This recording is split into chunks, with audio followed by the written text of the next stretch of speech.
Bem-vindos ao curso de Química Geral e Inorgânica 1.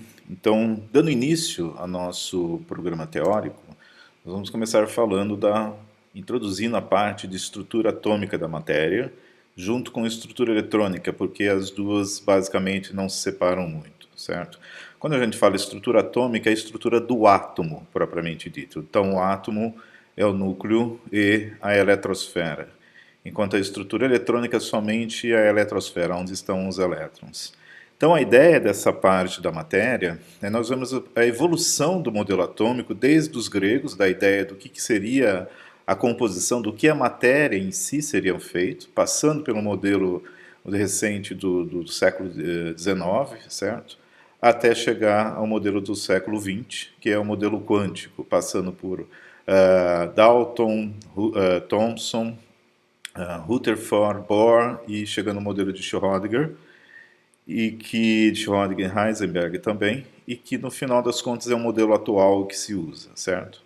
Então, a ideia desse estudo, né, ele implica em nós entendermos a evolução do modelo atômico, porque é nessa evolução, é dentro desse modelo que nós vamos entender o comportamento da matéria. Então, se você tem, por que você precisa conhecer a estrutura da matéria, certo? Simplesmente porque a partir do conhecimento da estrutura, a estrutura define as propriedades. Então, as propriedades, né, vão levar à formação de ligações químicas e interações intermoleculares, que são os dois parâmetros que explicam sistemas biológicos. No final das contas, como que funciona um sistema biológico, ou por que uma matéria é dura e outra é mole, certo? Em termos de resistência mecânica, por que uma transparente e outra é opaca. Isso tudo tem a ver com a estrutura da composição daquela matéria, do que são feitos os átomos e como eles interagem. A interação entre átomos são ligações químicas e interações entre moléculas formadas por esses átomos. Então, daí a importância de se entender as propriedades dos materiais, ou você ter um entendimento mais profundo de um sistema biológico a partir do conhecimento que aquilo é um reflexo, certo, da estrutura da matéria, estrutura atômica e estrutura molecular. Então, toda a tecnologia que nós temos hoje, o desenvolvimento de medicamentos, o entendimento do sistema biológico é baseado em você entender o que é a ligação química, o que é a interação intermolecular, que é basicamente isso daí que você manipula para criar novos materiais e para entender sistemas biológicos. E esses dois parâmetros estão ligados diretamente e exclusivamente à estrutura da matéria. Então, aí o entendimento é importante. Adicionalmente, o ganho que você tem também quando você estuda ou compreende a estrutura da matéria e a evolução do modelo atômico é que também você aprende metodologia científica, que é basicamente a resolução de problemas. No seu meio profissional, quando vocês atuarem profissionalmente, vocês vão ter que resolver problemas. Qual é o algoritmo? Como eu resolvo um problema? Certo? Você define o problema e depois você vai ter que dar os passos para resolver esse problema. Qual é a primeira coisa que você faz? Isso é metodologia científica. Então, observando, conhecendo a evolução desse modelo atômico, a história dele, nós vamos ver como os cientistas resolveram cada um dos problemas. Quais foram os experimentos que eles fizeram? Quais são as bases científicas desses experimentos e as bases técnicas? Por que ele usou aquele conceito ou aquela propriedade da matéria para poder entender outras coisas? Então, quando você tem um exame de tomografia ou de ressonância, você está usando propriedades da matéria, certo? A emissão ou absorção de radiação, seja ela eletromagnética, seja ela na faixa do visível, na faixa do micro-ondas, na faixa do infravermelho, ou mesmo propriedades quânticas quanto o spin magnético dos elétrons dos compostos do seu corpo. Então, tudo isso nasceu daqui, tudo isso está relacionado com esse modelo. E perceba pelas ilustrações, certo? Esses modelos todos aqui até agora estão errados, eles já foram descartados. O modelo atual, se você fosse desenhar um átomo, seria parecido com isso daqui. Nós ainda utilizamos essas representações porque é fácil de você desenhar. é fácil de você representar no papel, na caneta, ou quando você quer discutir algo sobre esse conceito. Mas o correto é que a estrutura de um átomo hoje em dia é muito mais parecido com isso daqui do que com isso que às vezes vocês viram até agora no processo de aprendizagem de vocês. E a ideia é sempre assim: se eu consigo entender essas propriedades, ou eu consigo entender a partir da estrutura, eu consigo manipular a matéria para produzir desde novos medicamentos até novos equipamentos, certo? Então, no começo, né, eu tenho que perguntar o seguinte: a matéria é feita de quê? Nós temos que ir lá para trás, quando houve a primeira indagação consciente, racional, do que era feita a matéria. Por que ela tem estados diferentes? Por que ela se comporta? Por que uma coisa é quente, por que outra coisa é fria? Isso tudo tem a ver com a composição e a estrutura dessa matéria. Então, quando surgiu essa questão, a gente tem que pensar o seguinte: matéria é feita de quê? Hoje nós sabemos, graças às pessoas há mais de 2.500 anos atrás que começaram a questionar sobre isso e propor explicações sobre isso. Então, a primeira pergunta é: do que é feita a matéria? Coisas elementares, coisas são o elemento ou os elementos primordiais ou elementares da composição da matéria. O que significa elementar? É aquilo a partir do qual não existe mais nada, certo? Ele é o elemento que compõe, o elemento que dá existência àquela matéria. Então, nesse sentido, né, nós temos que pensar que nós temos que entender primeiramente os elementos químicos. Então, as propriedades dos elementos também dependem, como a gente falou, dessa estrutura atômica eletrônica, está ligado à composição, e quando eu falo composição, não é composição da matéria, é composição de um elemento. Do que um elemento é composto? Lembre-se, o que define um elemento químico é seu átomo, certo? Então, do que um átomo é composto? Então, a composição de um átomo, você fala assim: ele é composto de elétrons, prótons e nêutrons. Até agora, sim. Mas, tirando os elétrons, prótons e nêutrons não são elementos elementais, ou seja, não são eles são compostos por outros elementos, não químicos, certo? Ou seja, os prótons e nêutrons não são partículas elementares, elas são compostas de outras partículas. A gente vai ver durante essa primeira parte do curso que eles são compostos de quarks e gluons, certo? Que são subpartículas atômicas, que é a combinação deles que formam prótons e nêutrons. E justamente pela natureza dos quarks que formam os prótons e nêutrons, é que prótons e nêutrons têm as propriedades, por exemplo, carga, né, positiva ou ser neutro. E isso tudo está ligado à origem dessas partículas. E o que é a origem? A origem é o começo de tudo, a formação dos primeiros elementos químicos. Então, hoje a gente sabe, né, e aceita amplamente essa teoria, porque há provas, fatos, não são ideias somente, são fatos comprovados. Você detecta isso na natureza, você prova que você detectou, outras pessoas em outros lugares do mundo podem fazer os mesmos experimentos e provar do mesmo jeito. E não é um único experimento, são vários. E é a chamada teoria do Big Bang, certo? Basicamente, a origem de toda a matéria que a gente conhece, o universo, uma ideia que, para entender a formação desses elementos e como foi o processo, foi proposta mais ou menos em 1927 pelo Georges Lemaitre. Ele era belga, ele era astrônomo e padre. Então a roupinha dele aqui com o colarzinho está dizendo justamente isso. Ele criou a hipótese do átomo primordial, baseado na teoria da relatividade de Einstein. O que ele percebeu na época, certo?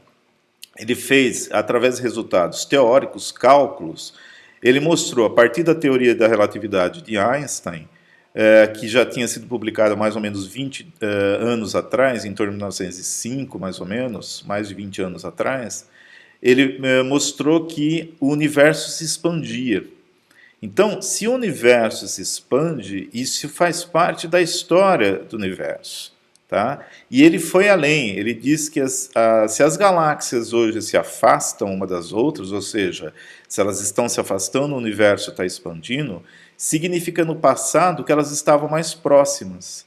Então, por conta disso, ele pressupôs que toda a massa que a gente observa no cosmos hoje ela estava junto antes, certo? Num ponto que existiria uma massa gigantesca, quase que uma massa não infinita, mas quase infinita, digamos assim, concentrada num ponto muito pequeno ou muito condensado, de alta densidade, basicamente. Tá? Ele chamou isso daí de o átomo primordial. Então ele conjecturou que toda a massa do universo esteve reunida num único ponto. E em 1933 ele deu o nome de átomo primordial, que para criar o universo teria se partido em inúmeros pedaços. Essa ideia está representada aqui nesse diagrama, está em inglês, mas vocês hoje podem usar os tradutores, e alguns de vocês sabem o inglês, então é fácil de perceber. Então, aqui está mostrando que o início, na verdade, hoje é aceito que não era basicamente essa história de você ter essa ideia de que existia já uma massa, que existia matéria. O que existia era vácuo e existia flutuações quânticas no vácuo. Nós vamos entender isso ao final da quinta aula do curso, mais ou menos o que é uma flutuação quântica no vácuo. Mas basicamente é o seguinte, imagina que você tem um vácuo e que na verdade esse vácuo aparece e desaparece matéria. O que é matéria? Uma galáxia? Não, uma partícula atômica, certo? Um elétron, um quark, um próton, lá que seja. Ele se forma. Se ele é estável o suficiente, ele permanece e ele começa a provocar o aparecimento de outros. Senão, ele desaparece. E isso, hoje em dia, já foi medido, inclusive. Então, a energia, lembra da equação de Einstein, E igual a mc²? Energia relacionada à massa. Então, da energia, você pode criar massa, matéria, e da matéria você pode criar energia. Esse é o processo de fusão e fissão nuclear, que a gente usa, inclusive, se você mora na região lá do Rio de Janeiro, você usa esse processo para alimentar o teu computador, energia elétrica gerada nas usinas nucleares. Então, essa ideia de que energia pode ser convertida em massa, ou seja, a energia pode condensar em massa, né, é o que se aplica aqui para o começo do universo. Então, houve essas flutuações aqui, e a condensação de matéria foi um processo que, a partir do momento que ela começou, ela não parou mais. Ela foi, digamos, sendo alimentada de energia do vácuo, e isso criou essa quantidade enorme de matéria que a gente tem hoje no universo. Tá? A quantidade de matéria que nós temos no universo hoje foi criada num instante só, lá no começo. Certo? E essa quantidade começou a expandir. Então, é o período que a gente chama de inflação. E essa expansão, né, ela foi muito rápida no início, então você saiu quase que do zero para o tamanho que é hoje, né, quase hoje o universo, e na história do universo essa expansão continuou e continua até hoje, que foi o que o Lemaitre propôs e detectou lá na década de 30, mais ou menos. Certo? Existe toda uma história aqui que a gente já vai ver já, mas a ideia é que tenha o universo, esse tempo, né, decorrido desde o começo até hoje, é em torno de 13,7, 13,8 bilhões de anos. Né? Então é um processo que no início foi muito rápido, mas que depois evoluiu de uma maneira mais tranquila. Pejorativamente, ou seja, de maneira que hoje em dia a gente vê como sendo o tipo quase que um cancelamento social, né? Essa teoria ela não foi muito aceita, às vezes, no começo era difícil de você provar isso daí, certo? Mas ele estava baseado na teoria da relatividade, então ele tinha uma boa base. E ele tinha detratores ou opositores, como o cosmólogo britânico Fred Hoyle, que morreu em 2001, inclusive. E numa entrevista de rádio, para desdenhar dessa proposta, ele falou que era uma teoria chamada do Big Bang, ou do grande estrondo, né, para tentar diminuir a ideia ou ridicularizar a ideia do Lemaitre. Na verdade, não houve um grande estrondo, certo? O que aconteceu foi apareceu. Então, quando a gente vê a representação do Big Bang como uma explosão, não foi uma explosão. Foi um surgimento dessa matéria e é uma expansão muito acelerada, certo? Então não teve explosão, não tem essa coisa que você vê às vezes em animações ou em filmes, mostrando que houve uma explosão, uma bola de fogo, não foi nada disso daí, tá ok? Em 1929, ou seja, 2 anos depois que ele propôs isso, o Hubble, né, o Edwin Hubble, que deu o nome ao telescópio, o Hubble, ele descobriu e provou, através de observações em telescópio lá na Califórnia, nos Estados Unidos, que realmente as galáxias estavam se afastando. E ele provou isso através das medições, né, de posição e velocidade dessas galáxias.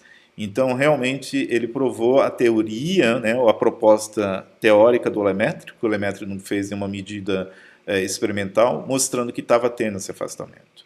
Então, como eu disse hoje, né, a idade é conhecida com essa precisão aqui, 13,698, mais ou menos 0,037 bilhões de anos, e ela surgiu através das flutuações no vácuo, quânticas no vácuo, que sofreu uma expansão muito rápida, inflação.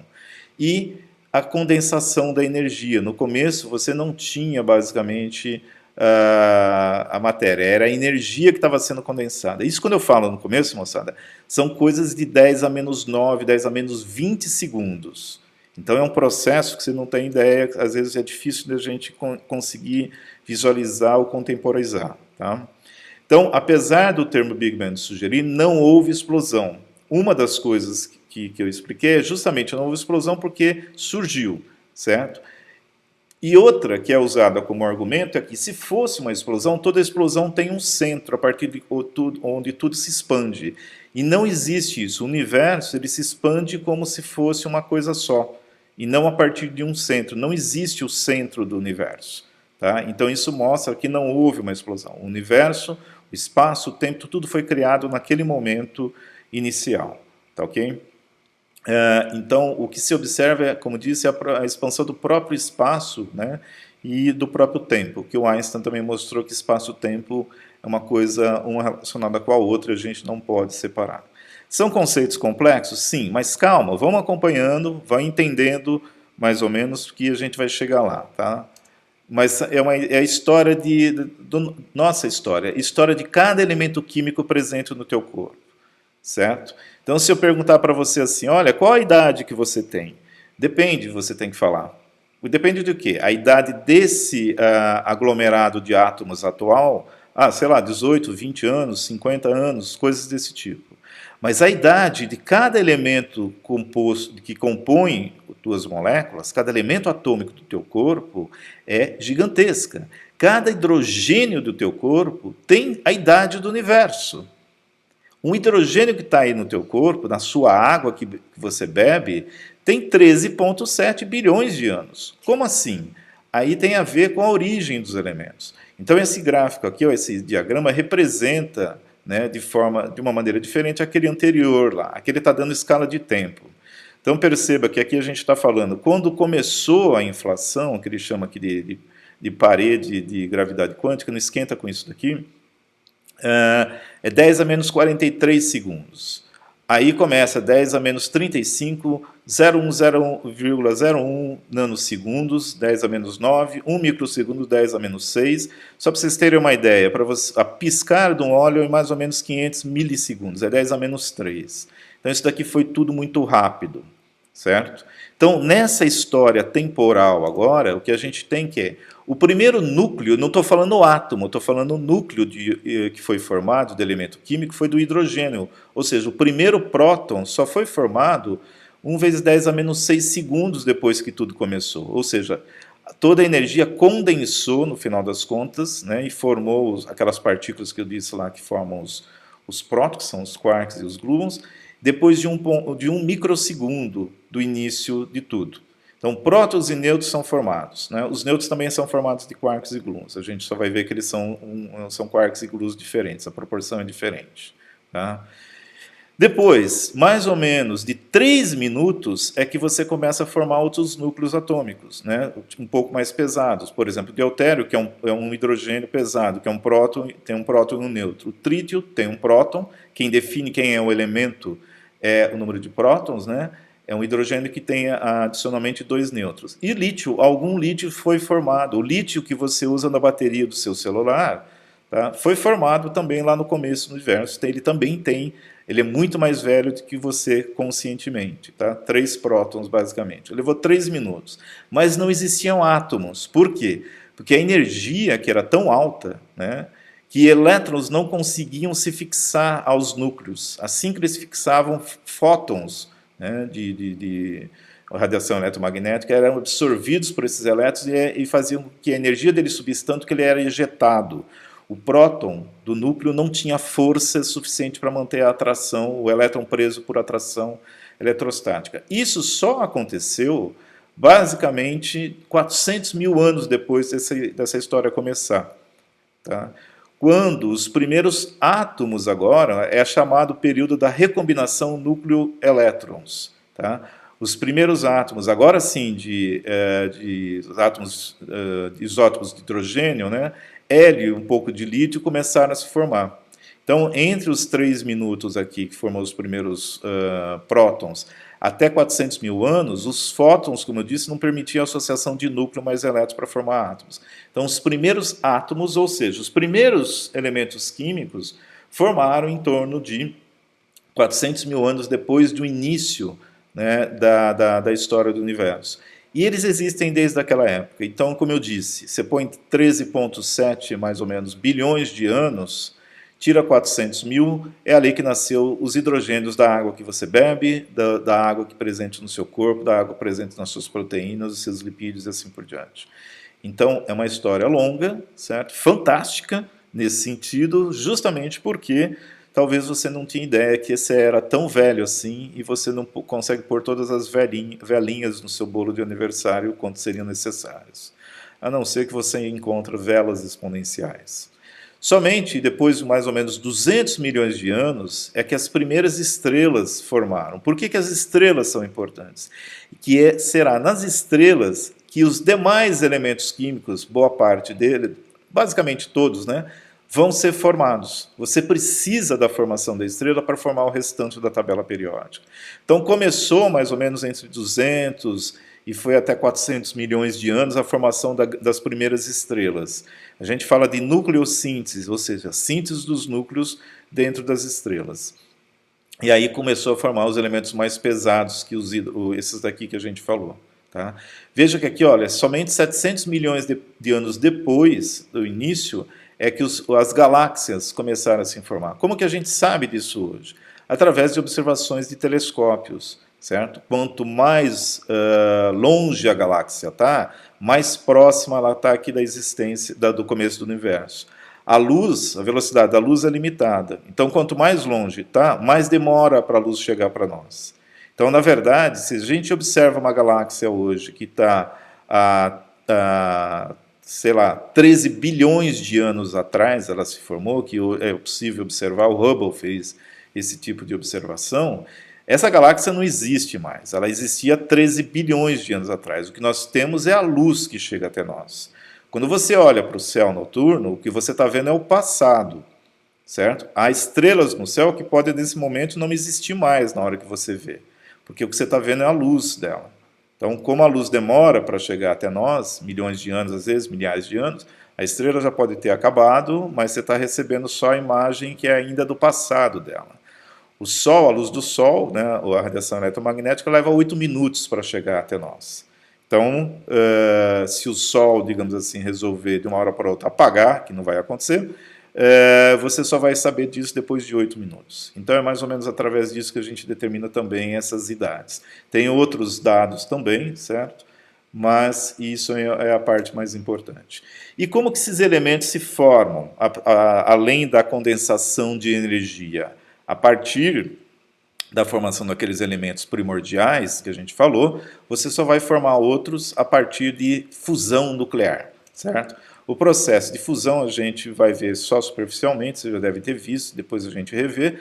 Você aproxima dois núcleos atômicos de uma distância suficiente para que a força forte, que é uma força que atua em torno de 10 a menos 15 metros de distância, femtometros, consiga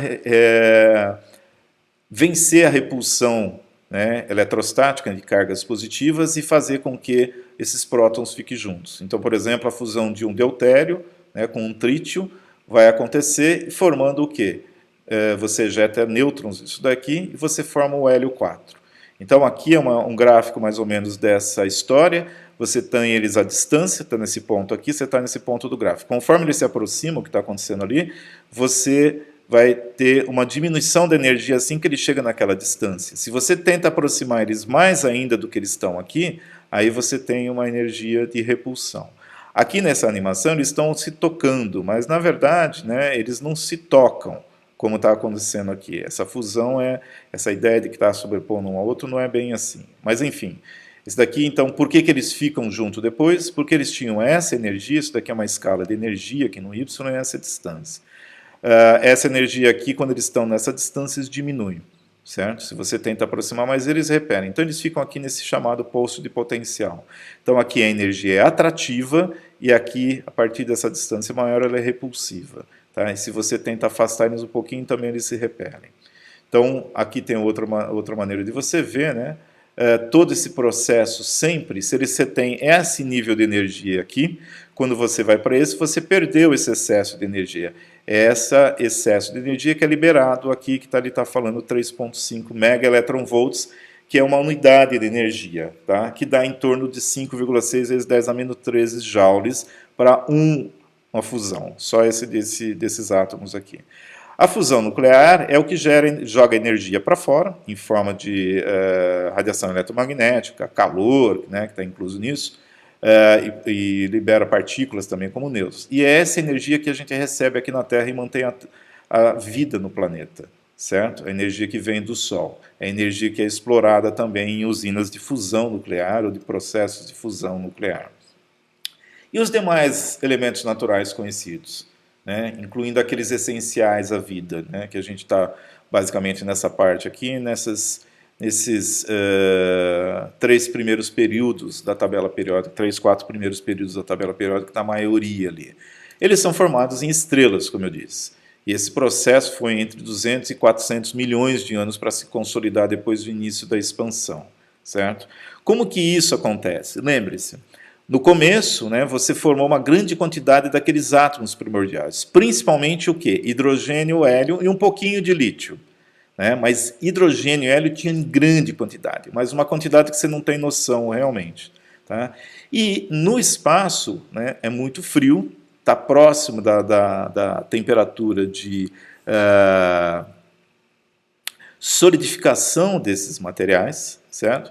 E você tem o quê? Quando a gente fala que você tem esse material no espaço, eles podem se agregar, certo? Para formar, o hidrogênio pode formar até moléculas, não é só o átomo, eles começam a agregar e formar partículas, certo? Então, você tem o que a gente chama de agregação da matéria. Aqui é um esquema que está descrevendo como se forma um sistema planetário e uma estrela. Então ele nasce de um aglomerado de matérias, que pode ser a primordial, assim como pode ser, no caso do nosso sistema solar, o resto da explosão de outras estrelas ou de outros sistemas solares. Né? O nosso sistema solar é formado de restos de explosão de outras estrelas. Se tinha outro sistema solar, é bem provável que tinha outro sistema, porque hoje em dia a gente sabe que planetas são muito comuns, sistemas solares são muito comuns com planetas. Então explodiu, a estrela explodiu, sobrou pedaço, esse pedaço se agregou novamente, se juntou para formar outro sistema solar. Aqui mais ou menos tem uma escalazinha, quem quiser ver isso daqui, só consulta põe isso daqui na internet, que você vai no artigo onde isso daqui foi retirado. A proposta de como que isso se forma. Você começa lá com os átomos, eles se agregam, eles começam por atração eletrostática, simplesmente, eles formam agregados. E quando a gente fala agregados, nós estamos falando agregados desse tamanho, micrométrico. Ó. Essa barrinha branca aqui, de fora a fora, ela mede 1 micrômetro, 10 a menos 6 metros. Então é 1000 vezes menor que 1 milímetro, para vocês terem uma ideia. O fio de cabelo mais fino que você tem 50 micrômetros. Então esse pedacinho de agregado aqui, isso daqui não são átomos, tá legal? São partículas ainda. Ele é 50 vezes menor do que o seu fio de cabelo, do diâmetro do seu fio de cabelo mais fino. Tá? Então, nesse sentido, você começa desse tamanhinho. E isso daqui tem carga, às vezes. Por fricção, você acumula elétrons de um canto no outro e assim por diante. Né? Por gravidade, é muito pequena a gravidade aqui, mas depois, conforme vai agregando, vai acontecendo isso. Se você olhar essas imagens que tem na internet ou na mídia sobre esses cometas que estão sendo mandados missões para lá, você vai ver que ele é um monte de agregado, aglomerado de pedaços de matéria. E é basicamente assim. Então você tem uma nuvem gigantesca, certo? Desses aglomerados aqui, e eles estão indo, andando de um lado para o outro, porque esse lá você não tem a resistência, eles vão trombando no outro, se ligando e vão começando a agregar. Então, o que manda aqui para começar e dar continuidade na agregação é a atração eletrostática, certo? A gravidade, depois de um certo ponto, e interação intermolecular, quando você tem moléculas, e a gente vai ver que tem, tá? Um passo 2, você tem o adensamento desse agregado. Então, vai começando aqui no meio, onde tem maior densidade, né? Você percebe que aqui meio é mais denso, e depois vai ficando mais rarefeito. Então, onde tem maior densidade, você começa a ter um adensamento, né? Vai agregando mais. Aí você tem, justamente porque você tem mais matéria e está atritando uma na outra, você tem um aumento de temperatura dessa parte central do agregado, devido ao atrito e agora à ação da gravidade. A gravidade sempre ela atua em direção ao centro do corpo, certo? Seja ele o corpo que seja, o seu, a Terra. Então, a esfericidade dos corpos celestes, né? A Terra é redonda, para quem não sabe, é uma esfera. Tá? Quem não sabe e não tem provas, basicamente você olha para lá, para qualquer corpo celeste, você vai ver que eles são esféricos, eles se tornam esféricos a partir de uma certa massa, quando você tem gravidade suficiente para atrair toda essa massa para o centro. Por isso que a Terra é redonda, por isso que o Sol também é redondo e que os planetas são redondos. Porque, a partir de uma certa massa, a gravidade puxa todo mundo em direção ao centro, e ela é simétrica. Quando você está abaixo dessa massa, por exemplo, em asteroides, etc., que eles têm a forma de uma batata disforme, é porque a gravidade não foi suficiente para moldar eles. Então, essa compressão que se fala aqui é devido à força gravitacional.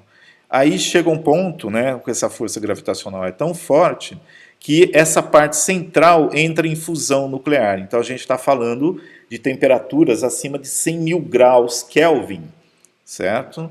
Então, é basicamente quase 100 mil graus centígrados. É a partir daí que pode começar a fusão nuclear. Então, começa essa fusão, que é não só pela temperatura, mas pela compressão gravitacional, e a hora que forma isso, libera energia e espalha, certo? Essa matéria em volta dessa estrela. Então, aqui você vai ter uma estrela que tem uma massa muito grande, comparado com o resto que sobrou. O resto que sobrou, né, como estava, isso daqui sempre está em movimento circular. Por que em movimento circular? Porque conforme você tem duas partículas, veja, vem uma nessa direção e vem outra nessa direção. A hora que elas batem uma na outra e se atraem, elas acabam resultando de ficar girando em torno delas mesmas. E isso vai sendo propagado pela própria nuvem, pelo próprio agregado de matéria.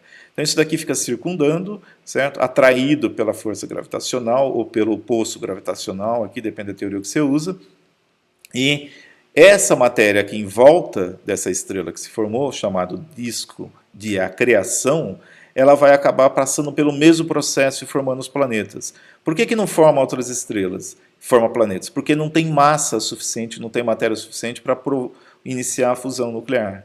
Sistemas planetários que têm duas estrelas é que tinha matéria suficiente para formar duas estrelas, a partir da primeira sobrou para fazer a segunda também. Tá? Então, no final das contas, o disco de acreação, que é esse resto aqui, dá origem aos planetas, às luas, asteroides e todos os corpos que a gente revê. Vamos ver uma animação que fala mais ou menos, dá uma cara legal para isso daí, no sentido que ele mostra isso de forma animada, né? É um filme legendado, é uma animação legendada, e ele fala do processo de formação estelar.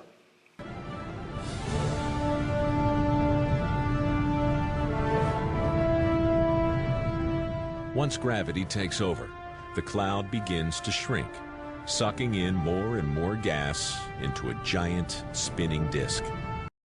Gravity at the center crushes everything into a dense, super hot ball that gets hotter and hotter. Suddenly, atoms in the gas begin to fuse, and the star ignites.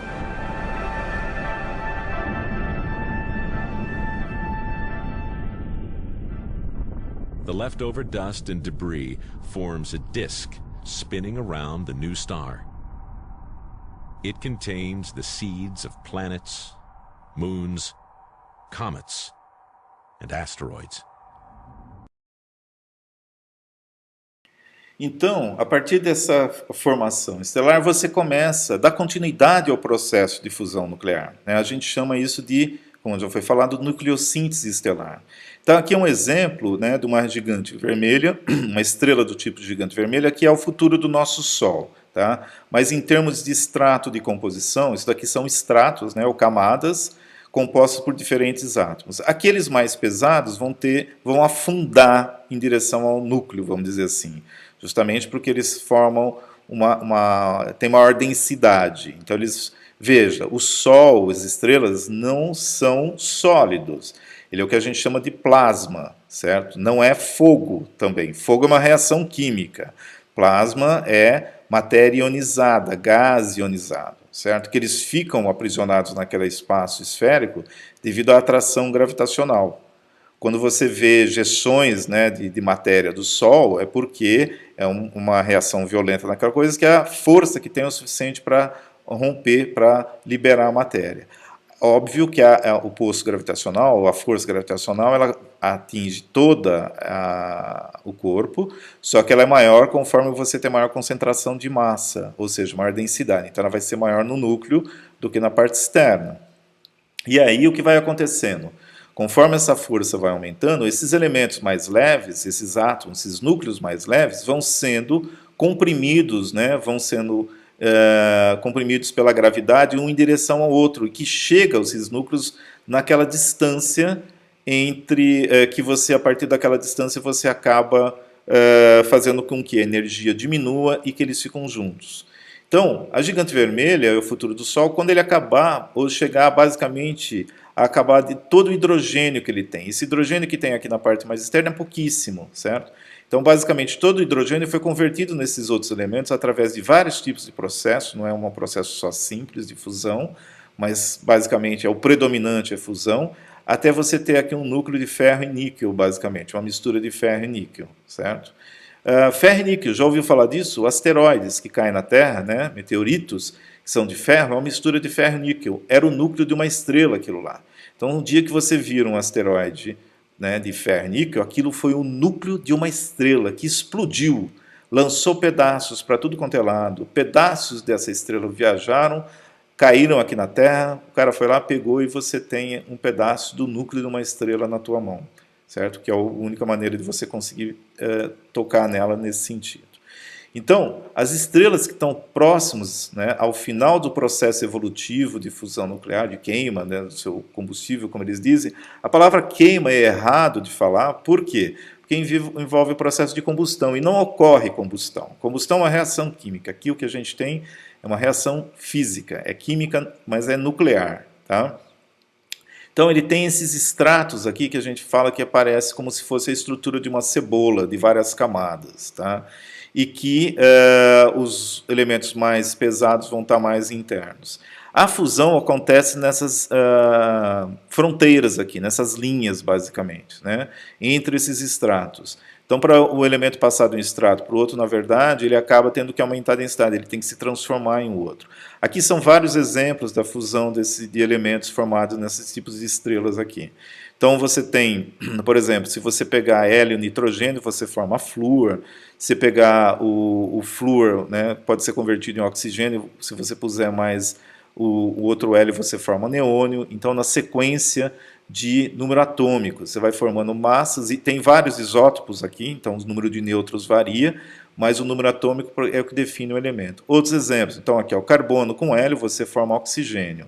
Se você pegar hélio agora com oxigênio, você forma o neônio. Por que hélio? Porque é hélio e nitrogênio a maior composição, o material que tem mais abundante nessas estrelas. Se você pegar o neônio com mais hélio, você forma o magnésio, certo? Que está na clorofila das plantas, né? No núcleo da clorofila. Então, o magnésio, todos os elementos foram formados lá nas estrelas. A gente é resto de estrela para poder existir. Se você combinar agora esse carbono com esse oxigênio, você forma o silício dos chips de computador, da areia, da praia e assim por diante. Se você funde 2 oxigênios, você forma o enxofre do repolho, o enxofre das suas proteínas, do seu cabelo, né, dos pelos da pele e assim por diante.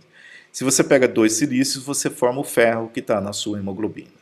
Então, esses processos todos acontecem durante milhões, bilhões de anos, até que um outro processo vai acontecer aqui dentro dessa estrela, que ela não vai conseguir mais fazer fusão, certo? Porque ela não tem energia, força gravitacional para isso, e a gente já vai ver daqui a pouco. Só para ter uma ideia, esses daqui são dois gráficos que mostram a abundância dos elementos tanto no Sol quanto na Terra, na crosta terrestre, na verdade, né, que é onde que a gente vive, e eles, em termos de abundância em relação ao número atômico. Então perceba a similaridade que existe de composição entre o Sol, a composição elementar do Sol, né, e da crosta terrestre. A diferença que você vai ter, né, você fala assim, mas você falou que nem todos os átomos podem ser formados no Sol, estão lá vendo até o ferro. E esses outros aqui que a gente vê decorrente do resto, né, da estrela do sistema planetário do qual o sistema solar atual foi formado. Então no Sol não tem só aqueles elementos até o ferro que eu mostrei. Ele também tem elementos, por exemplo, como ouro, astato, xenônio, radônio, chumbo, bário, está tudo lá, tá? Então veja que aqui são os mesmos elementos, só que a quantidade é pequena, porque é só resíduo de outros, não acontece nada com eles lá, eles ficam lá, o dia que o Sol explodir, que vai acontecer, ele vai ser liberado novamente. Então os processos de fusão vão até aqui o ferro.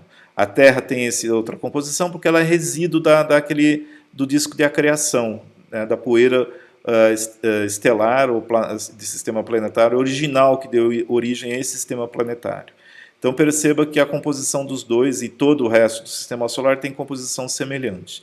O que varia de um planeta para o outro é, às vezes, de uma certa região do disco era mais rica num elemento, menos rico em outro. Então perceba aqui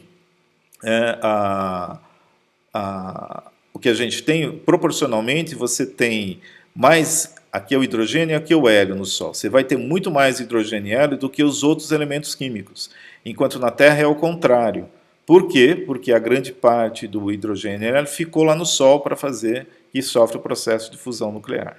Tá legal? Aqui a gente é rico mais nos elementos um pouco mais pesados do que propriamente nos gases. Mas a gente vai em frente a isso. E foi daqui, né, essa disponibilidade desses elementos que formou todo o tipo de vida que a gente tem nesse planeta. Como eu disse, somente átomos até o ferro são formados de estrelas como o Sol, que é do tipo G2. A massa solar não gera força gravitacional, lembra?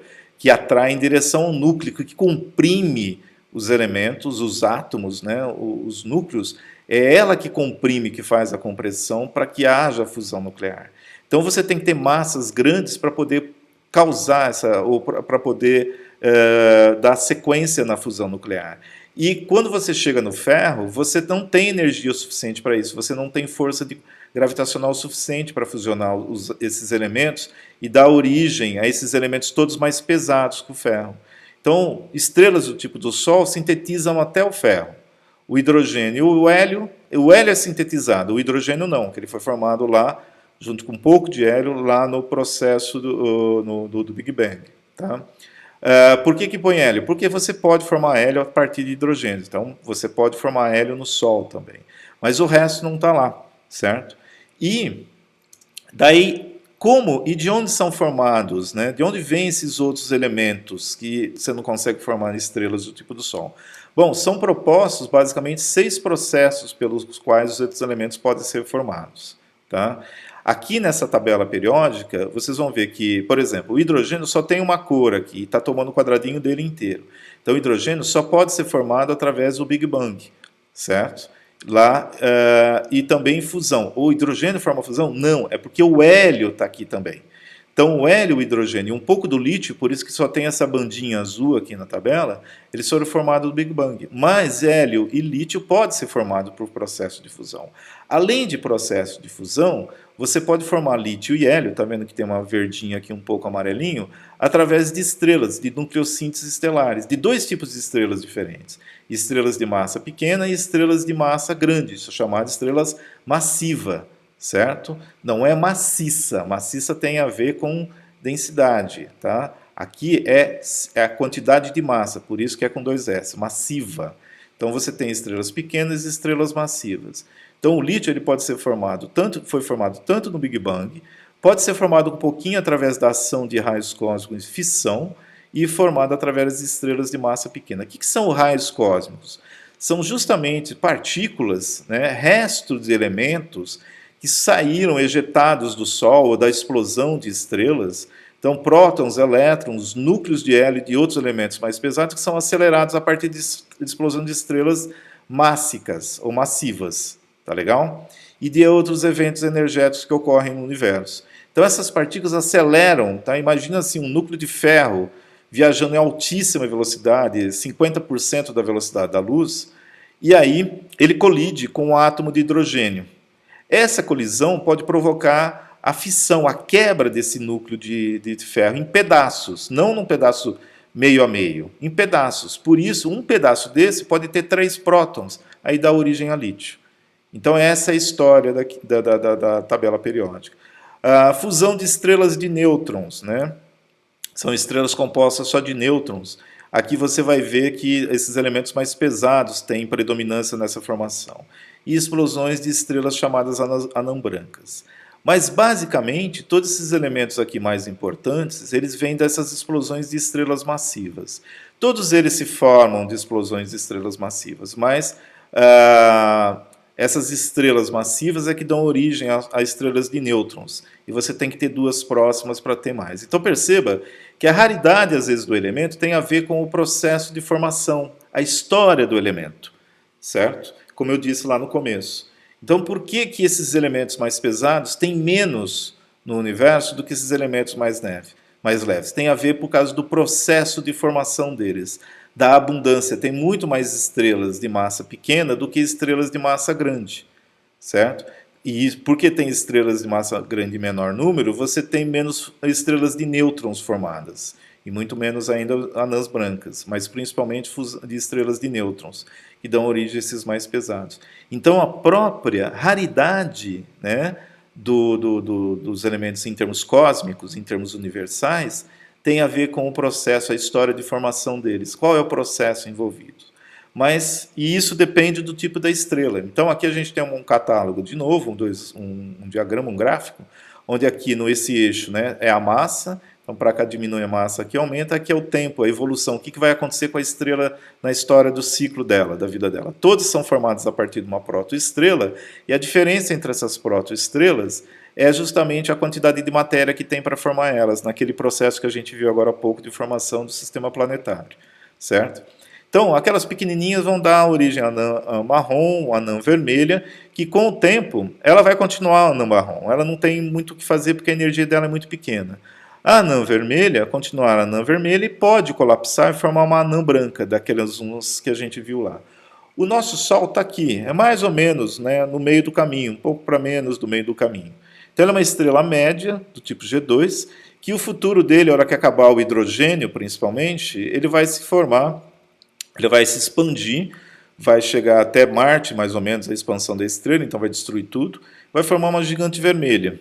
E depois de um tempo, o que vai acontecer é que ele vai colapsar, ele vai explodir e vai dar origem a uma nebulosa planetária. Uma nebulosa é nada mais nada menos que o resto de uma estrela que forma uma nuvem com o resíduo da composição química daquela estrela, que pode formar uma anã branca lá no meio, certo? Que vai, provável, forma aqui essa anã branca, e o resto do material fica em volta, que pode dar origem, como eu disse, a outro sistema estelar com o tempo. Tá? Estrelas com massa muito maior, elas começam a ser chamadas de supergigantes, né? Supergigantes azuis. E aí tem de vários tipos, estrelas gigantescas, milhões de vezes, às vezes, a massa do nosso Sol. Então, coisas absurdas. Aí a história delas é diferente. Elas, por exemplo, essa daqui é uma supergigante azul, ela vai virar também uma gigante vermelha e vai provavelmente virar uma que a gente chama de supernova, dando origem a uma estrela de nêutrons. Já se ela ter uma massa maior ainda, tá, ela pula essa etapa, ela não vira uma gigante vermelha, ela vai direto para a supernova tipo 2 também. E aí, ao invés de aparecer uma estrela de nêutrons, ela dá origem a um buraco negro. E tem aquelas maiores estrelas do universo, elas não viram supernova, elas colapsam direto num buraco negro. Tá? A história da química, da vida que nós temos no planeta, ela é decorrente de quem? Dessas duas classes aqui. A gente precisa de elementos mais pesados que o ferro para poder ter sistema biológico, seja ele mamífero, de insetos, micro-organismo, vegetal, vírus, tudo isso você precisa de elementos químicos que foram formados nessas duas categorias aqui. Por nossa sorte, no início do universo havia muito mais estrelas gigantes, né, do que as estrelas médias ou pequenas. Então o universo é rico nesses materiais que deram origem à vida, né, às moléculas da vida. Só para vocês terem uma ideia desse tipo de sistema, né, de supernova, isso daqui é uma foto real de uma noite essa daqui é a Via Láctea, como você veria ela se fosse um lugar bem escuro, certo? E aqui você tem duas nebulosas, as nuvens de Magalhães, a nuvem grande e a nuvem pequena. Em 1987, eles detectaram uma luminosidade gigante nessa nuvem, na grande nuvem de Magalhães e na pequena nuvem de Magalhães. Na grande nuvem de Magalhães, eles detectaram uma luminosidade grande e aí eles foram ver, tinha a explosão de uma supernova. A energia que ela emite, às vezes, ela se torna mais brilhante do que uma galáxia, ou mais brilhante do que a própria nuvem que está cheia de estrelas também, certo?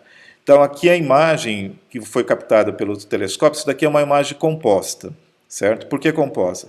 Porque se você olhar, o Hubble capturou essa, você só vê na linha do verde. Então, o ALMA, que é um outro tipo de observatório, que se não me engano fica no Chile, ele é um radiotelescópio, ele capturou na linha de milímetros, né, de ondas próximas às ondas de rádio, e o Chandra, que é um telescópio também que está no espaço, ele capturou na região dos raios-x. Então, quando você soma essas três e coloca aqui, você tem essa imagem composta, certo? E ela está evoluindo com o tempo. Existe uma mudança, né? Está tendo a interação entre o resíduo, isso daqui é a estrela de nêutrons que sobrou no meio, tá lá no meio, e parte da massa também que foi ejetada. Conforme foi evoluindo, você não está vendo mais a estrela porque parte da poeira ficou no frente da estrela e não dá para ver ela, mas você está vendo que agora ela está espalhando. Antes ela estava mais concentrada, e esse espalhamento dessa matéria é que vai dar a origem, né, a possibilidade de formação de outros sistemas estelares. Então a história, como que acontece uma supernova, como acontece a explosão, é importante saber disso por quê? Porque é durante esse processo, que são milissegundos, é que é o resto da tabela periódica, depois o ferro é formado, basicamente. Isso é predominante, apesar daqueles outros processos, o processo que se fala que é predominante, por quê? Porque a quantidade do material que tem nessa estrela forma grande quantidade dos outros elementos mais pesados que o ferro. Os outros processos também formam, só que em menor quantidade. Então, a maior parte da massa daqueles outros elementos é decorrente desses processos. Então, de novo, aqui você tem os estratos de uma estrela, uma supernova, uma supergigante, né, no final da vida. Então, quando ela já fundiu bastante coisa. Ela também tem uma composição parecida com o ferro. Qual é a diferença? Que agora a quantidade é muito maior. Para vocês terem uma ideia, estrelas desse tipo têm de 8 a 10 vezes as massas solares, a massa do Sol. O diâmetro do Sol está 1.400.000 quilômetros, o diâmetro, de fora a fora. Só para vocês terem uma ideia, aqui, ó, só esse pedacinho aqui, essa barrinha, tem 2 milhões de quilômetros. Então, o Sol, mais ou menos, metade é 1 milhão, mais ou menos aqui, ó. Isso daqui seria o tamanho do Sol dentro dessa estrela. Certo? Não é só o tamanho, mas é a massa, porque a massa te dá a densidade. Então, o que acontece é que chega um ponto onde você tem aqui a fusão, chegou no ferro, beleza. O processo de fusão nuclear, como foi falado, ele libera energia.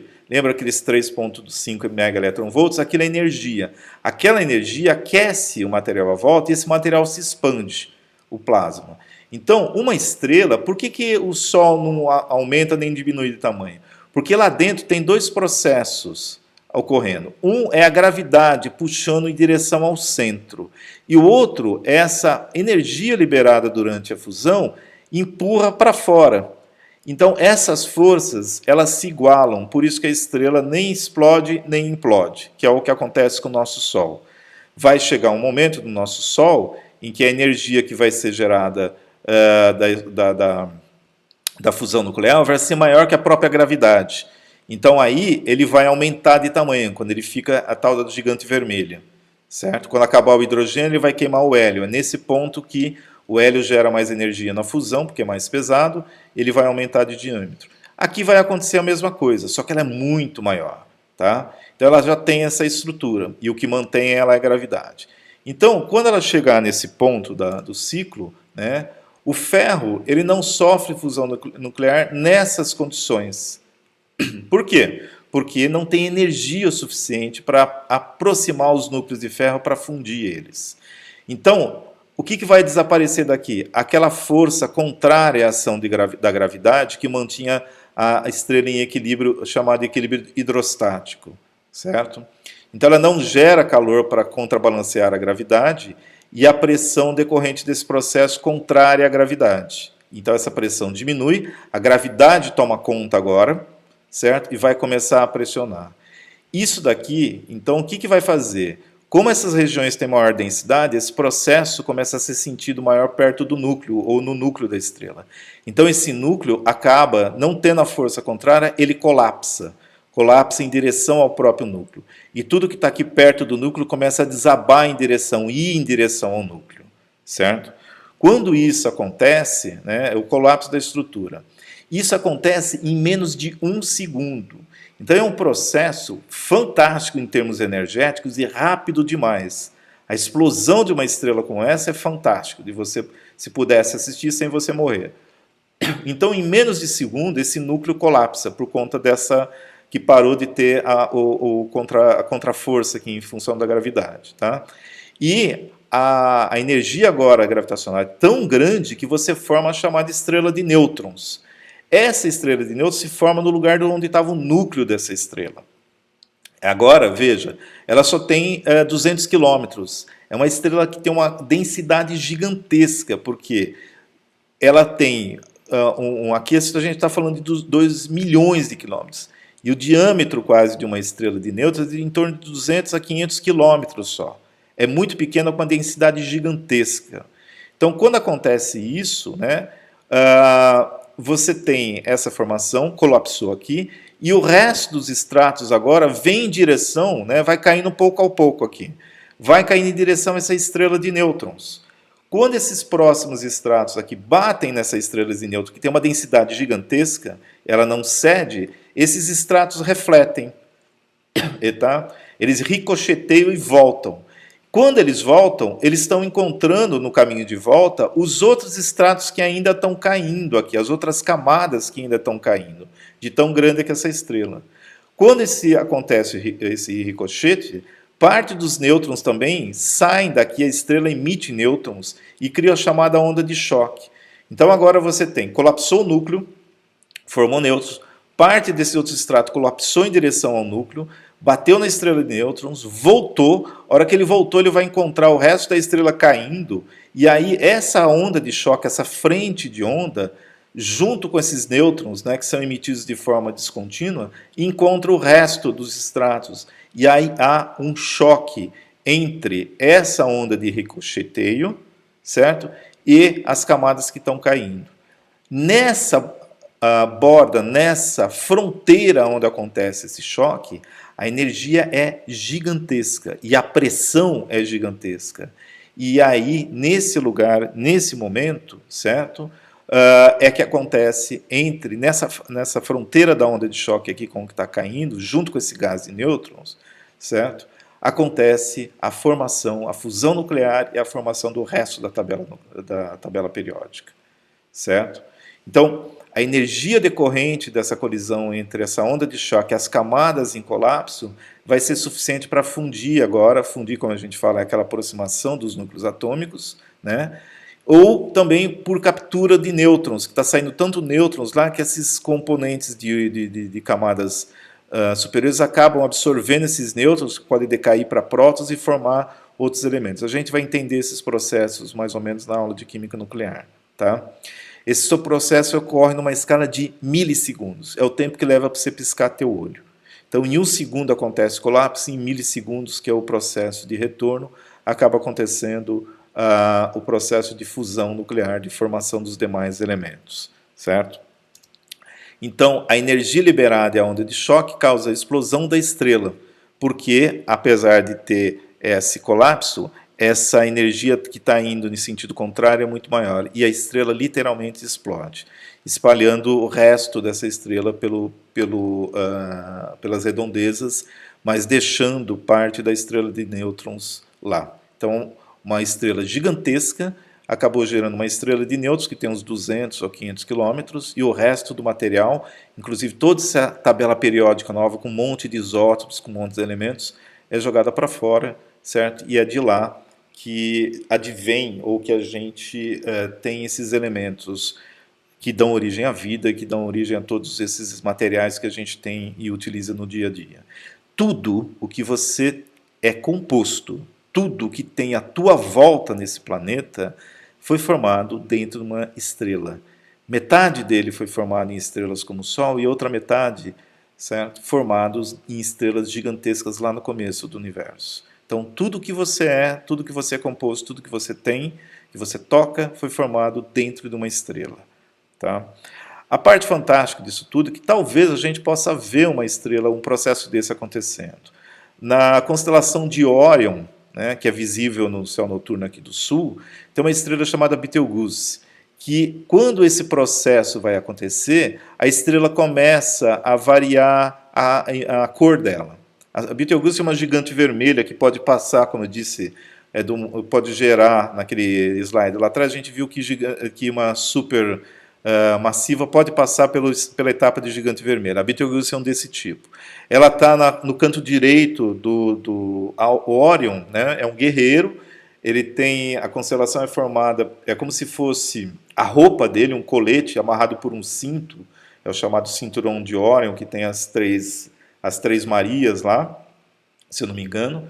E no canto direito superior é onde está a Betelgeuse, ela é avermelhada. Então, se pegar um binóculo e olhar para lá, você vai ver que aquela estrela lá no cantinho vermelho, lá em cima, é meio vermelha, ela é uma gigante vermelha. E eles acreditam que essa estrela pode explodir a qualquer momento, certo? E aí a gente vai conseguir ver uma supernova como se fosse uma lua durante o dia. Vamos ver esse processo agora, narrado e mostrado de uma maneira que eu acho fantástica de ser entendida e bem didática, num documentário da BBC de Londres chamado Wonders of the Universe, que foi ao ar em 2011, com uma pessoa que faz divulgação científica, que também ele é fantástico, o professor Brian Cox. Tá? Vamos assistir o que acontece, como que é mais ou menos a formação de uma supernova e o que decorre dali também, que é uma coisa que tem tudo a ver com a gente entender, né, a formação de vida no universo, ou pelo menos nesse planetinho aqui que a gente vive. Vamos lá. Bom, infelizmente o YouTube bloqueou a exibição do vídeo do professor Brian Cox por conta de direitos autorais, né? Mesmo depois de eu justificar que eu não ia ganhar dinheiro com isso, não estou monetizando o canal e nem pretendo, e explicando inclusive que era só para efeitos educacionais. Então não deixou, simplesmente bloqueou, não tem a opção de tornar público o vídeo. Então o que eu vou fazer é pegar algumas imagens, só que eu acho que ele não vai bloquear, e explicar para vocês o que eu achava mais importante, né, do documentário. Quem tiver a oportunidade de assistir, assista. Apesar de ser 2011, talvez dê para encontrar no YouTube, em alguma parte, ou sei lá, em algum outro lugar, ou mesmo na TV. Obviamente tem na TV paga, acho que se passa isso. E aí, o que eu quero destacar é o seguinte. No documentário, como eu falei, ele fala da constelação de Órion, né? Aqui no Hemisfério Sul, no Brasil, você pode encontrar ela olhando para as Três Marias. Esse é o cinturão de Órion, que eu falei no formato de um uniforme de um guerreiro, que você imagina um avental amarrado na cintura, que é esses guerreiros antigos, lá da época da Grécia. Esse daqui é o arco de Órion, né, que ele vai disparar uma flecha, assim por diante. Então é bem abstrato o negócio. A Betelgeuse estaria aqui, onde está o cursor aqui, nesse ponto, que foi falado que ela pode explodir amanhã ou pode explodir daqui a 3.000 anos, não se sabe. 3.000 anos. Essa é a nebulosa de Órion, que na verdade é o resto de uma supernova que já explodiu também na mesma constelação. Então, nessa nebulosa, você tem aqueles elementos químicos que vão ser formados durante a explosão, mais os elementos químicos que tinham sido feitos na estrela que deu origem, né, na supermassiva lá que deu origem a essa supernova. Se você pega, essa imagem foi feita através de um telescópio. Então, você está recebendo luz que vem de lá. Então, se você pegar esse telescópio e pôr na ocular dele, né, acoplar um sensor, como se fosse um sensor do seu celular para tirar foto. Só que ao invés de registrar a imagem e tudo mais, ele registra, né, assinaturas químicas que a gente fala. O que significa isso? Você tem um espectroscópio, um espectrofotômetro, algum outro tipo de equipamento que usa luz, e cada molécula, certo? Ou como vai ver-se aí na disciplina, cada átomo emite luz com uma cor específica daquele átomo. Se você já viu aquele teste de chama que se faz no laboratório de química, né? O fogos de artifício, as cores dos fogos de artifício, cada cor é de um elemento. O amarelo é do sódio, o vermelho pode ser do estrôncio, ou mesmo do bário, o verde bonito é do cobre, certo? Então, quando você aquece esses elementos ou dá energia, os elétrons dentro do elemento se movimentam, né? Eles sobem de energia, descem de energia e emitem tudo lá. Moléculas também fazem isso. E eu posso registrar isso daí. Então, se você registrar e pôr numa escala de cores, né, ou de valores de que a gente chama de comprimento de onda, a gente identifica esses elementos ou essas moléculas. Então, o que ele vai falar num certo ponto do documentário é que eles registraram esse tal, que ele chama-se espectro de luz da nebulosa de Órion, e esse espectro é desse formato de um gráfico desse jeito. No eixo X está a posição, né? Isso daqui a gente chama de picos, né? É um jargão técnico. Isso daqui é um pico, isso daqui é outro, e assim por diante.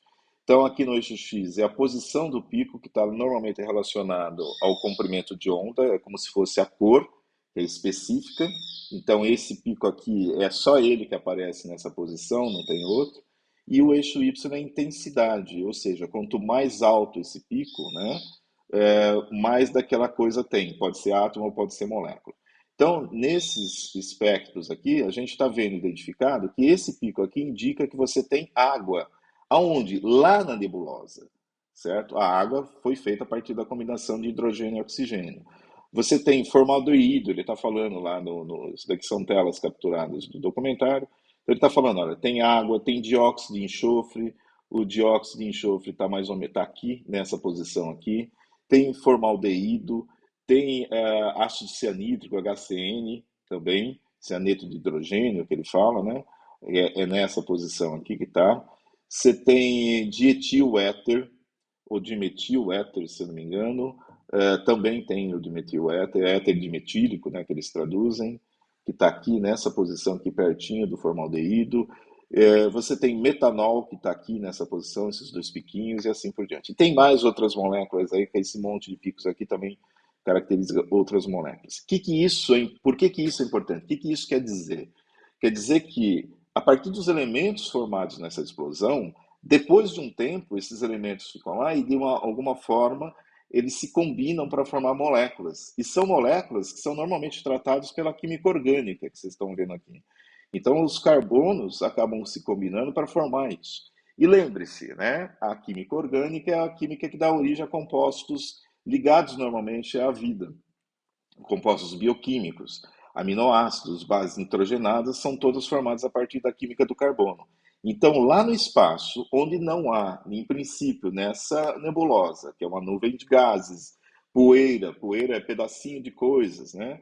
Você tem acontecendo uma reações químicas. Aí você fala, mas aonde tem lá, se é espaço, a água está congelada e tudo mais? Na superfície dessa poeira, desses pedacinhos de rocha, alguma coisa que já se formaram, que vão se agregando, né? A agregação vai acontecendo, depois vai ter uma explicação um pouco mais detalhada, por atração eletrostática, ou seja, você tem coisas que tem, do jeito que poeira gruda, né, nas superfícies do plástico, do painel do carro, ou algum lugar, porque essa poeira está carregada, tem carga elétrica, ela se atrai, vai juntando, vai agregando, no espaço você não vai ter muita coisa para perturbar isso, e nessa superfície, com a ação da radiação ultravioleta que vem das próprias outras estrelas, com raio-x, com toda a radiação que tem lá, isso daí pode ser usado para formar moléculas.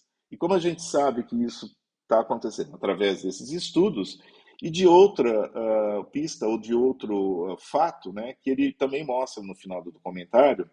Ele vai até o deserto do Atacama, aqui no Chile, perto da gente. Nesse deserto, a maioria dos compostos, né, que você tem as pedras, são da cor da areia lá, são ferruginosas. Se você encontra uma pedra preta como essa daqui, essa pedra não foi formada lá naquele terreno, naquele parte lá do planeta. Ela veio de outro lugar. Da onde ela veio? Do espaço, normalmente. Aí você fala, foi uma pessoa que levou lá. Não, essas coisas estão em lugares lá que pouquíssimas pessoas vão e ninguém vai ficar levando um monte de pedra lá para jogar lá. E depois você faz a análise, você vê. Então, esses meteoritos, né, eram restos da formação do sistema solar que a gente viu ali atrás. Então, esse resto ficou no espaço, aqui dentro do sistema solar, foi capturado pela ação gravitacional, pela gravidade do planeta, foi atrás e caiu ali, certo? Você tem dois tipos básicos de meteoritos, né? Um que é formado pelo núcleo da estrela, que normalmente é esse tipo aqui, que ele é lustroso, ele pode ser brilho metálico, porque ele é feito justamente de metais. Normalmente uma liga de ferro em níquel. E se você, ele é pesado, né? E se você pôr perto de um ímã, ele é magnético, ele é ferro magnético. Então você faz esse teste para saber que tipo é. O outro tipo é um que chama-se carbonáceo, o condrito, que ele é feito de material carbonáceo, ou seja, a base de carbono, tá? Ambos vêm da formação do sistema solar, mais ou menos 4,5 bilhões de anos atrás. Então, se nessa nuvem que formou, que foi o resíduo de uma supernova, né, basicamente como se fosse uma nebulosa, que se agregou para formar os planetas e o sistema solar, do sistema solar, se você registrou dentro desses meteoritos, na composição deles, o que era a composição da estrela e do resto que se formou depois da morte dessa estrela, do colapso dessa estrela. Então, ele pega o condrito, ele corta o condrito no meio, né? Essa seção ele chama de seção transversal. Dá uma olhada aqui, essa cor aqui é diferente dessa cor aqui. Então, são meteoritos diferentes. E você vê que nesse parte do condrito você tem manchas, você tem cores diferentes, tá? As manchinhas castanhas que tem aqui têm aminoácidos. Nós vamos ver mais para frente que tem condritos que também foram encontrados em outros lugares que tem proteínas, certo? Então, é uma molécula, você fala assim, quer dizer que tem micro-organismos, tem vida lá? Não. A mesma molécula que é produzida por sistemas biológicos aqui no planeta podem ser sintetizadas lá no espaço, né, por química convencional, química não biológica. E essas moléculas são trazidas dentro desses pedaços de rochas que sobraram daquela nebulosa aqui para o planeta e sobrevivem à entrada na atmosfera. E aqui isso daqui depois pode ser dissolvido se ele cair dentro da água e libera aminoácidos dentro da água. Tá? Então, no próxima parte da aula eu vou explicar mais ou menos como que seria essa química lá na nebulosa e depois a gente vê a consequência, né, disso daí também nas teorias durante o curso aí para a formação de vida no planeta, que existe essa possibilidade que parte das moléculas que foram utilizadas para formar sistemas biológicos pode ter sido pode ter tido a origem fora do planeta. Tá legal? Então é isso. Agora a gente vai continuar no próximo para explicar essa parte e por isso que o documentário não foi exibido aqui. Vamos lá. Então, essa parte que o professor Brian Cox está falando no final, que é a mais interessante e mais importante para nós, que vocês percebam que quando se formam os elementos químicos, né, as condições no espaço interestelar, eles não ficaram restritos aos elementos. Então, essa química complexa que existe hoje, é detectável hoje no universo, que é fantástica e que pode explicar, inclusive, a história da formação de vida, certo? Aquele tipo de meteorito que ele está mostrando não é um meteorito de ferro e níquel, que é do núcleo da estrela. É um chamado condrito, que é um meteorito formado por principalmente compostos de carbono, ou carbono propriamente dito. Também veio, né, pode ter vindo do resto da estrela, mas aquilo lá serviu como base para um suporte para a reação química. Como é mais ou menos isso que funciona, né? Esses daqui são daqueles gráficos também, que o professor Brian Cox mostrou, e aqui você vê de novo, né? Ele é detectado, como que você detecta essas moléculas no espaço interestelar? Você usa radiotelescópios, estão aqui na frequência de gigahertz, que são absorções ou emissões de luz, né? Vibração molecular principalmente, emitida por moléculas, e você consegue detectar essa radiação aqui na Terra. ou essas emissões ou absorção aqui na Terra. Então, do mesmo jeito que ele mostrou, perceba a riqueza de química de compostos de enxofre, de carbono. Você tem monóxido de carbono, cianeto, metanal, né, dióxido de enxofre aqui. Então, como que isso se forma? Basicamente, lembra daqueles agregados que a gente falou? Aqueles agregados, né, depois da explosão de uma estrela, eles têm composições diferentes.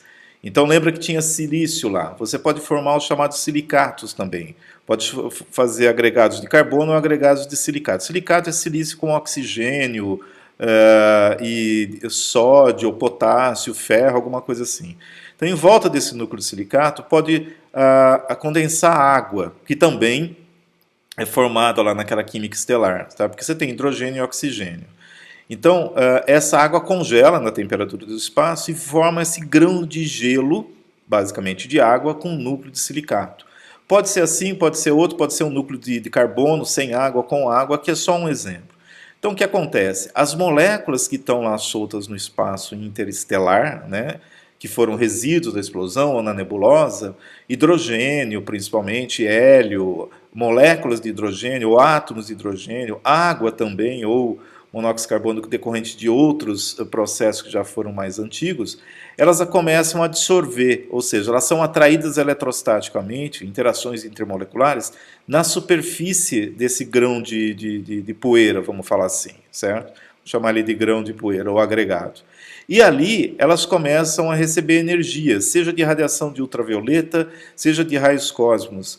São energias que têm quantidade suficiente para romper ligações químicas. Como essas moléculas estão presas à superfície, isso facilita a reação química. Então, se você tem moléculas de hidrogênio, átomos de hidrogênio presos aqui, e vem outro hidrogênio, um próton, e bate neles, você pode formar uma ligação química, você forma H2, certo? Se esse H2 está preso e um átomo de oxigênio vem e choca com ele, você forma água. Se essa água recebe radiação ultravioleta de certos valores, ela pode ser rompida e produzir outro oxigênio. Então, esses agregados lá no espaço, sujeitos até essas condições do ambiente interestelar, dentro das nuvens, são reatores químicos. Tá? Aqui o metanal, o dióxido de carbono, amônia, por exemplo, também. E depois esses produtos acabam sendo liberados e são detectados. Certo? Então, esse tipo de química, de síntese química, sem estar dentro de um laboratório, sem estar no ambiente biológico, é comum, muito comum. E você detecta todos esses elementos aqui, coisas mais complexas. Essa história, desde 1937, 4 anos depois que o Lemaitre lá propôs a formação do universo, já é detectado. O primeiro composto foi o CH, que foi detectado. Nesse site aqui, né, no astrochemistry.org, você tem uma lista enorme que começa em 1937, ele lista o elemento, aonde foi detectado, né, quem que detectou, está aqui, e até 2021, que eles continuam detectando essas moléculas complexas, aqui com compostos de enxofre, com nitrogênio, com carbono e assim por diante, e aonde está sendo detectado. Daqui são exemplos de detecção que são mais recentes também, o metiltriacetileno, cianoaleno, propenal, propanal, acetamida, ciclopropenona, que é uma acetona que é altamente reativa por causa desse esse ciclo aqui de 3 componentes, cetoimina, cianometanimina também, tá? Metilcianodiacetileno, todos compostos sintetizados dessa forma, lá no espaço interestelar. E se para você, às vezes, isso não é o suficiente, como ele disse, aminoácidos, gente. Existe já, nós vamos ver no decorrer do curso mais para frente, né, ou na segunda parte do curso, não desse, do próximo, de Química Geral Inorgânica 2, que existe um estudo mostrando que aminoácidos do tipo L, que são os predominantes nos sistemas biológicos complexos como o nosso, eles são mais estáveis no espaço do que o tipo D. E isso explicaria, inclusive, por que nós temos essa predominância do tipo L. Então, quando você sintetiza o chamado tipo L, né, que são isômeros, na verdade, a gente vai ver isso mais para frente também, ele é mais estável do tipo L do tipo D. Então, às vezes a gente fala, nossa, coincidência. Pode não ser coincidência, pode ser uma coisa que explica a formação de vida no planeta, pelo menos o fornecimento de matéria-prima para esse tipo de coisa. E se aminoácidos não é o suficiente para te convencer, o ano passado foi detectado num meteorito desse tipo, condrito, que é esse daqui, também parecido com o que ele estava, que é de carbono, não é metálico, certo? Isso daqui, tá vendo essas manchas aqui cor-de-rosas? Isso daqui é proteína, certo? Primeira proteína extraterrestre encontrada em um meteorito. Foi em 2020 que foi detectado, está aqui o nome do trabalho, ela chama hemulitina, tá? Foi dado esse nome. Foi em março do ano passado. Ela foi isolada de um meteorito que caiu e foi encontrado em 1990 na Argélia, ali no norte da África, chamado Akfer 086. Então você tem moléculas biológicas sendo formadas fora de um sistema biológico. Então, o que é um sistema biológico? Você precisa de um meio biológico realmente com líquido, água líquida e tudo mais para formar essas moléculas complexas? Talvez não. Então, a proposta é que ou essas proteínas, esses aminoácidos se formaram por aquele processo que eu acabei de mostrar anteriormente nesses agregados, no grão de poeira, ou essas são resíduos de sistemas planetários. Quando explodiu a estrela supernova, ela levou junto os planetas que estavam perto, destruiu os planetas, e existia já essa formação dessa química nesses planetas também, certo? Que foram incorporadas nesses resíduos carbonáceos que acabaram caindo aqui. Esses meteoritos, normalmente, dá para saber que ele veio do nosso sistema solar. Então, não se sabe ainda se isso daí foi realmente sintetizado de novo lá atrás, né, no processo de formação do nosso sistema solar, ou seja, naquele agregado de grãos e partículas que eram resquícios, resíduos de uma explosão anterior. Então não se sabe se formou durante esse processo, depois da explosão, ou antes da explosão, que já havia sido formado. Mas, de qualquer modo, há proteínas, há aminoácidos, moléculas que acreditavam-se até pouco tempo atrás que só poderia ser possível ser formado aqui na Terra, certo? Existe uma proposta chamada panspermia aqui, que é uma teoria que fala que provavelmente essas moléculas vieram de fora para dar origem aqui à vida aqui na Terra. Então isso facilita, de certo modo, também essa compreensão. O universo, ou o espaço interestelar, não é uma coisa inócua ou estática em termos de atividade. Pelo contrário, é um ambiente inóspito, mas ao mesmo tempo que tem síntese, né, molecular, síntese química acontecendo lá a todo momento e em grande quantidade. Tá, ok? Então, como eu disse lá no início, né, entender a história da formação dos elementos químicos vai possibilitar a gente entender por que ele tem essas estruturas e como eles interagem. Tá? Então, o que se observa é essa tendência de aumento de complexidade a partir da formação desses elementos através da combinação deles. Então, a evolução do universo ela tem uma direção que leva à formação de matéria mais complexa. Houve a era da física, que era a era da formação dos núcleos atômicos, depois os átomos foram formados, então formou-se, né, os elementos, e depois veio a era da química, que continua até hoje com essa síntese dessas moléculas, seja no sistemas interestelar, ou seja a vida na Terra, certo? E depois de todos esses 13 bilhões de anos é que, pelo nosso conhecimento atual, que surgiu inteligência com capacidade suficiente para questionar, certo, o que é matéria, o que é a estrutura atômica, do que é formado a matéria, por que ela se comporta desse jeito, o que isso tem a ver com o que a gente conhece hoje em dia em termos de átomos. Então, a importância de conhecer a história é que agora você tem uma visão mais completa, certo? E percebe que não é só limitado aqui no planeta a formação desse tipo de molécula, porque a interação entre átomos, né, ela vai ser consequência da estrutura atômica, da estrutura eletrônica e assim por diante, que é isso que a gente quer ver nessa primeira parte da disciplina. Então, resumidamente, vamos dar uma olhadinha nessa história de uma maneira mais pictória.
Depois, então, dessa fantástica viagem visual, né, que resume basicamente todas as teorias e propostas que nós temos até hoje para entender e juntar em todas elas a evolução do universo, a formação dos elementos, a formação das moléculas, a formação do sistema solar, do planeta, a vida no planeta, como que ela evoluiu, que, queira ou não queira, são interações químicas que vão levar a você tem que entender as interações químicas para entender a evolução, a seleção natural e assim por diante.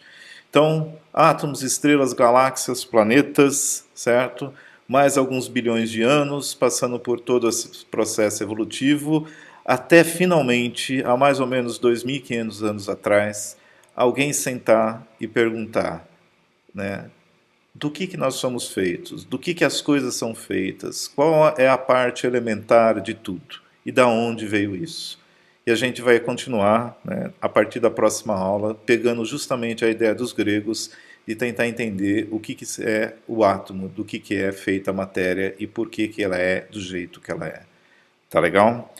Para essa aula, utilizem como bibliografia esse artigo da revista USP, né, na página 62, número 62, da página 66 até 73, de julho e agosto de 2004. Vocês vão receber ele, mas também basta procurar Formação dos Elementos Químicos.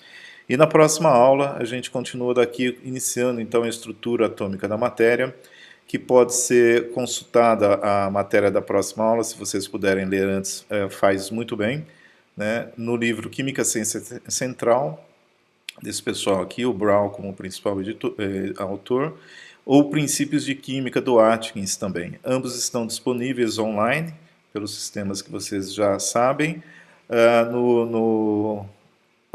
Brown, vocês no capítulo 2 até o item 2.3, e no capítulo 6, do 6.1 a 6.9, incluindo os exercícios relacionados a esses capítulos também.